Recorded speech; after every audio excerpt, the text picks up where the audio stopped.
ತಿನ್ಕೊಂಡು ಉಣ್ಕೊಂಡು ಸುತ್ತಾಡ್ತಾ ಇದ್ದಿದ್ ಗುಂಡನ್ ಜೀವನಕ್ಕೆ ಮೂಗ್ದಾರ ಹಾಕಕ್ ಬಂದ್ಲು ಸುಬ್ಬಿ. ಸಿಂಪಲ್ ಆಗಿ ಒಂದು ಎಂಗೇಜ್ಮೆಂಟ್ ಮಾಡ್ಕೊಂಡ್ವಿ. ಇದು ಲವ್ವಾ ಅರೇಂಜ ಅಂತ ಅಂದ್ರೆ ನೋಡ್ತೀವ್ರಿಗೆ ನಮಸ್ಕಾರ. ನಮ್ ಜೋಡಿಗೆ ಆಶೀರ್ವಾದ ಮಾಡೋರ್ಗೆ ಡಬಲ್ ನಮಸ್ಕಾರ. ನಾನು ನಿಮ್ಮ ಉಂಡಾಡಿ ಗುಂಡ.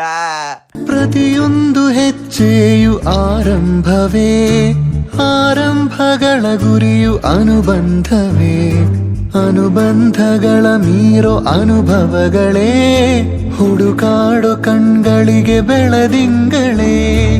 ನದಿಗಳಲ್ಲಿ ಉಪ್ಪಿಲ್ಲ, ಕಡಲಿಗೆ ಮುಪ್ಪಿಲ್ಲ, ಒಪ್ಪಿದವನೇ ಪ್ರೇಮಿಯು.